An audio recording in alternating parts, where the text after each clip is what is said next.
من كل شكل ولون جايين ضيوف على مصر،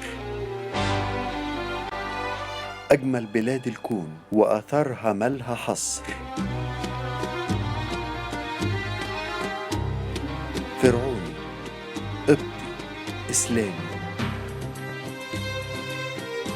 تشهد على كل عصر، وإيدين بالود ممدودة بتقولك نورت مصر.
نورت مصر منين ما تروح، مصر الأصيلة، مصر الجميلة، وجوها بيرد الروح.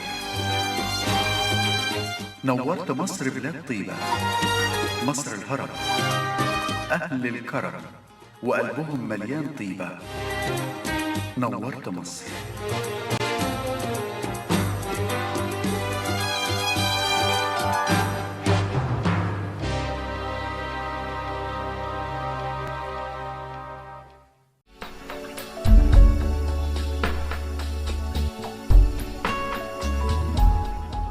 Hello, my name is Caroline. I live here in Egypt. It's been like 2 years that I'm living here, and it's amazing.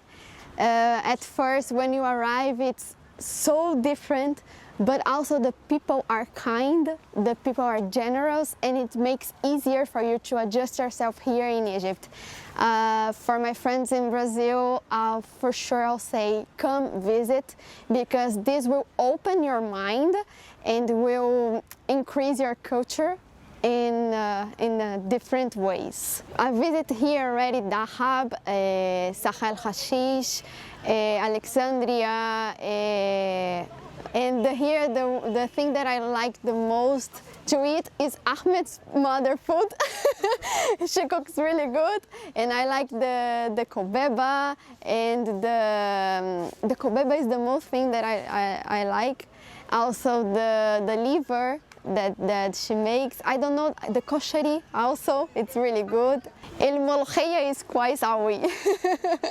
And if I need anything in the streets, in the supermarket, I ask and for help, and they help. They're really helpful. It's like if they see that you need something, if you're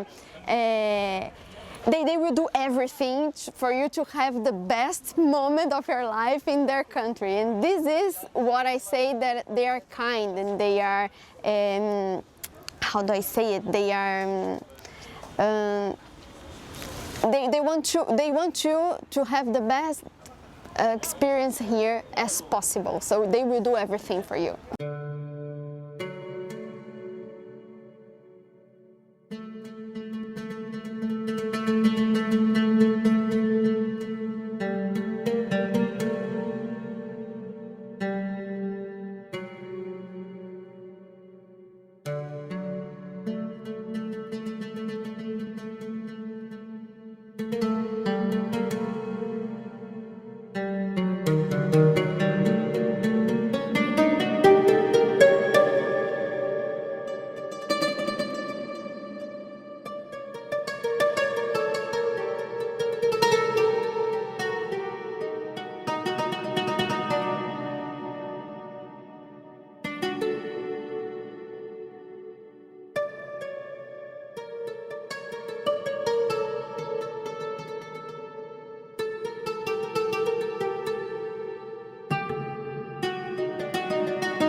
كلنا بدأنا الأجازات، وأكيد الطلبة كلهم يعني بدأنا أجازاتنا وداخلين على أعياد ومناسبات مهمة جدا. فأرجوكم، أرجو كل المصريين والعرب والأجانب وأنتم بتزوروا مصر، أرجوكم اتفسحوا في أماكن.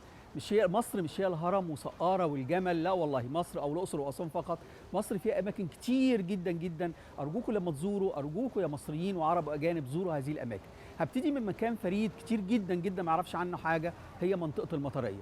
كل الناس للاسف بتسمع هذه المنطقه، هي منطقه عشوائيه، ولكن ارجوكم روحوا زوروا فيها مكان مهم جدا في شارع المطراوي، موجود في 3 اماكن مش موجودين الا في هذا البلد. واذا كان مصر القديمه اللي هي عند ماري جرجس بتتميز بما يسمى بمجمع الاديان، فالمطريه فيها شارع يعني هو مجمع الحضارات.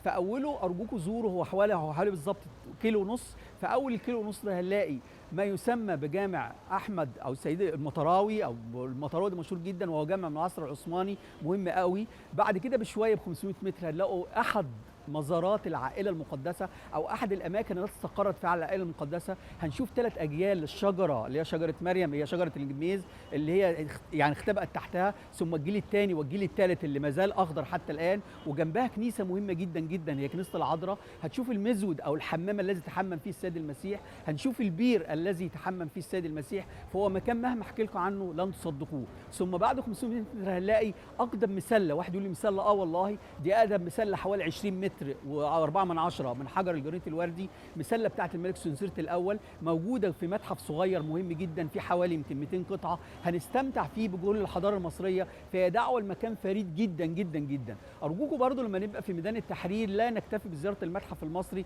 الذي لم يفقد دوره ولا لن يفقد دوره، لان احنا قدام متحف. المبنى في حد ذاته هو مبنى اثري، لان من 1902 عدى عليه 100 سنه، هو ذات ملمح فني. ارجوكم بعد ما تعدوا كوبري قصر النيل زوروا برج القاهره، وهو من اعظم الاماكن، وجنبه شجره من عهد الخديوي اسماعيل من حوالي 1800 وشويه، من اقدم الاشجار. ارجوكم بعد كده زوروا، عندنا متحف محمود مختار هذا الفنان الرائع، واحنا ماشيين بنعدي على ايدنا الشمال قبل ما نروح الكوبري الثاني اللي هو يعني كوبري قصر النيل، مكان مهم جدا. ارجوكم بعد كده بشويه جنب مجلس الدوله في الجيزه قبل ما نروح جنينه الحيوانات على ايدنا الشمال هنلاقي متحف محمد محمود، وهو متحف هو وزوجته بيسموه كده متحف محمود وحرمه، مكان يعني زي ما بيقولوا لا يصدق ومقام منظورين. هنشوف فيه اعمال الفن الحديث مهمه جدا جدا، فهو مكان اكتر من ساحر. ارجوكم بعد كده بعد ما نزور الشارع اللي هو بتاع مجمع الاديان، في وراه مكان مهم جدا جرى الجامع بتاع عمرو بن العاص، في الناس بيصنعوا الفخار، ومعروف ان الفخار في مصر صناعه مهمه جدا جدا. بقول له كل عروسه بتجهزي يعني النيش بتاعك وعايزه تجمعي اجمل حاجات وعايزه تطبخي في اكل صحي، روح هذا المكان، في جماعه بيصنعوا من الفخار بطريقه حديثه جميله جدا جدا، وبالوان اكتر مبهره وبصحيه وباسعار رخيصه جدا جدا. وانتوا عند متحف الحضارات او متحف الحضاره، المتحف القومي للحضاره، استمتعوا بيوم اكتر من عادي. زوروا البحيره، بحيره عين الصيره، وتصوروا على قد ما تقدروا. ارجوكم زوروا المتحف، استمتعوا باكتر من 18 موميا لملوك وملكات. زوروا كمان متحف لان اتفتح فيه قسم مهم جدا هو قسم النسيج. لو حضراتكم كنتوا بتروحوا شارع المعز كان في متحف النسيج، ده كله اتنقل لمتحف الحضاره. فهتشوفوا كسوه الكعبه، الناس اللي هي نفسها تزور بيت الله الحرام هتشوفوا اخر كسوه كانت راحت الكعبه، فمكان مهم جدا يعني بيجددوا فيه. كمان هنشوفوا واقع افتراضي الشهرده بمناسبه دخول العائله المقدسه في شهر يونيو. هنشوف ما يسمى بالواقع الافتراضي، هتلبس نظاره وهيعديك على ال 25 مكان بتوع العائله المقدسه، فهو مكان اكتر من رائع. ارجوك بعد كده بشويه زور شارع اسمه شارع الاشراف.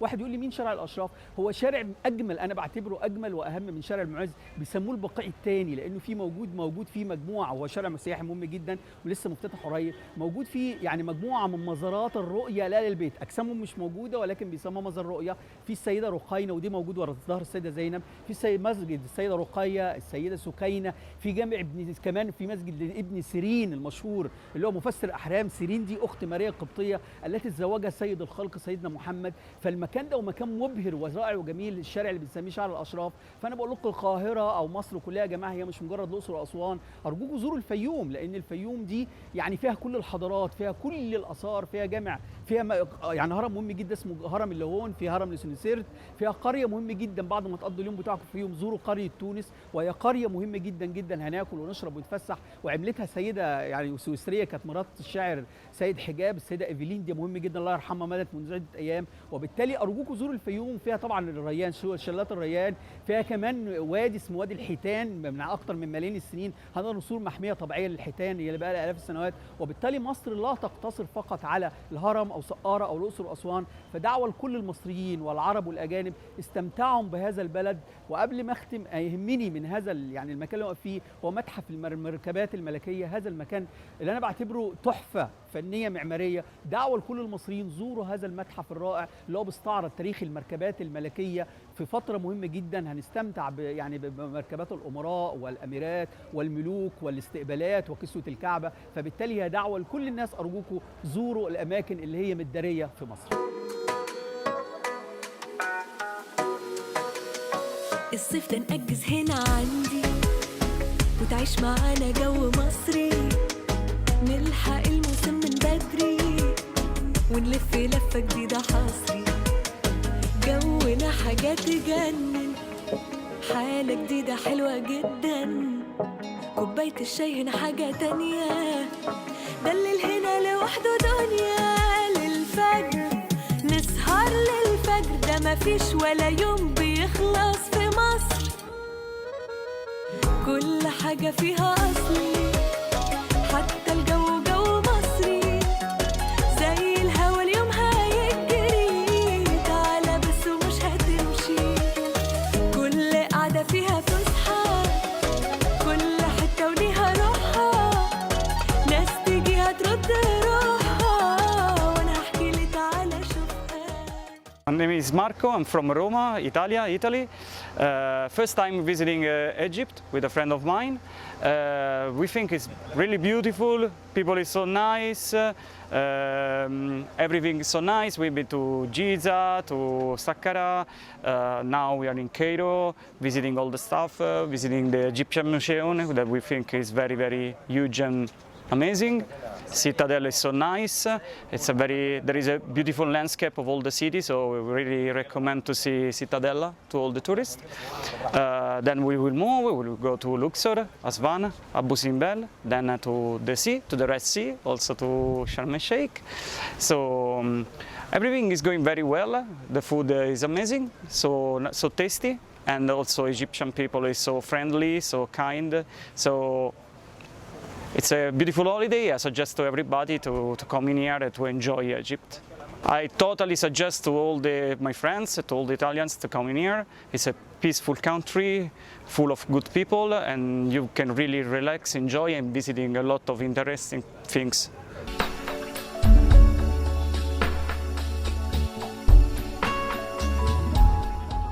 نورت مصر.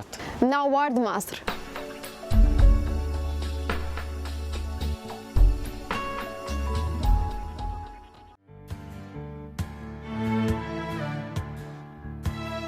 مصر الجميلة اللي يجيلها يعشقها من بعد ثواني، ونسابها ساعة يحنلها، ما هو فيها عاش أحلى معاني، ومسيره يرجع يوم ليها، صدق اللي قال كلمة عليها، اللي بيشرب من نيلها لابد يرجع من تاني.